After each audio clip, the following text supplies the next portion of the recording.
Sa ngayon, napabalitang muli na tumataas ang presyo ni Bitcoin patungong $100,000.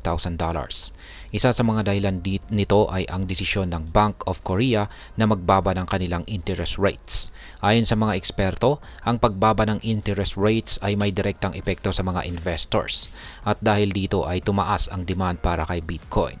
Pero ano nga ba ang eksaktong nangyari at paano ito nakakaapekto sa mga crypto traders at investors? Kaya ayan po ang siyang ating pag-uusapan sa video na ito. Pero bago po tayo magpatuloy, ay nais ko lamang po munang bigyang linaw ang aking disclaimer kung saan ang nilalaman po ng video na ito ay hindi po ito isang financial advice.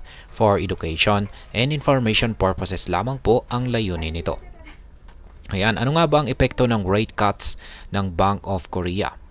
Ang Bank of Korea ay nagdesisyon na magbaba po ng kanilang interest rates ng 25 basis points kung saan ay nagdala ng kanilang key interest rate sa 3%. Ang hakbang na ito ay ginawa upang pasiglahin ang kanilang ekonomiya na mabagal ang paglago. Sa ganitong paraan ay mas nagiging accessible ang mga loans at financial products sa market na siyang nagdudulot ng mas maraming pera na pumasok at lumabas. Ayan. Ngayon ay paano po nakatulong ang rate cuts sa pagtaas ni Bitcoin? Kapag bumaba po ang interest rates, mas nagiging kaakit-akit ang mga investments tulad ng cryptocurrencies. Dahil dito ay maraming investors ang nag-invest kay Bitcoin, dahilan upang tumaas ang demand at sa huli ay ang presyo nito. Sa kasalukuyan, ang presyo po ni Bitcoin ay umaabot na sa $94,988 at ang mga analyst ay naniniwala na aabot na ito sa presyong $100,000. Ngayon ay bakit po malaking balita ito para sa mga South Korean investors?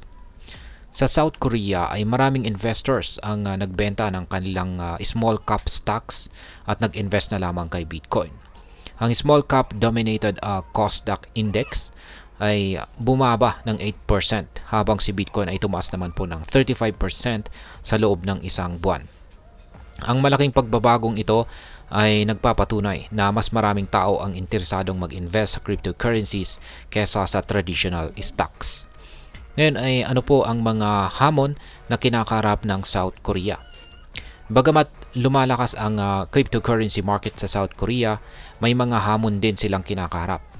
Ang Upbit, isa sa mga pinakamalaking crypto exchanges sa bansa, ay iniimbestigahan dahil sa KYC violation na natuklasan ng Financial Intelligence Unit or FIU. Mahigit 500,000 instances po ang improper customer verification ang natagpuan kung saan maaari po magdulot ng regulatory challenges.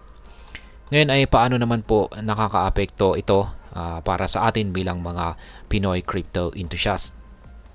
Para sa atin ay may malaking epekto po ito. Una ay ang patuloy po na pagtaas ng presyo ni Bitcoin ay isang positibong balita. Lalo na kung pag nag-invest po tayo bago pa tumaas ang presyo. Ang mga rate cuts at ang optimism sa international market ay maaring magbigay naman ng inspiration or inspirasyon para sa atin na mag-invest din sa mga cryptocurrencies. Ngayon ay ano naman po ang aking masasabi tungkol dito? Ang balita pong ito ay nagpapakita ng interconnectedness ng global markets. Ang mga desisyon sa ekonomiya ng isang bansa tulad po ng South Korea ay maaaring magkaroon ng malalim na epekto sa mga investments globally. Kabilang na po ang mga Pinoy traders at investors. Or tayo po yan. Habang ang mataas na presyo ni Bitcoin ay maaring magdala ng malaking kita, mahalaga pa ring tandaan na ang investment sa cryptocurrencies ay may kasamang risk. Kaya lagi pong mag-ingat at mag-research bago po mag-invest. Ang kasalukuyang pagtaas po ng presyo ni Bitcoin na dulot ng rate cuts ng Bank of Korea ay isang magandang oportunidad para sa mga investors. Ngunit mahalaga pa rin ang pagiging informed at pag-intindi sa mga dynamics ng market. Ang pagiging updated po sa mga balita at trends sa market ay makakatulong upang makagawa ng pinakamainam na desisyon sa ating pag-i-invest. Para sa mga Pinoy traders at investors, ang pinakamagandang gawin po natin ay patuloy na mag-aral at mag-research tungkol sa cryptocurrency market. Ang pag-unawa po sa mga trends pati na rin ang pagsubaybay sa mga international economic policies ay makakatulong upang magamit ang mga opportunities na ito. Gayon din, mahalaga ang diversified portfolio upang hindi po maging masyadong dependent sa isang klase ng investment.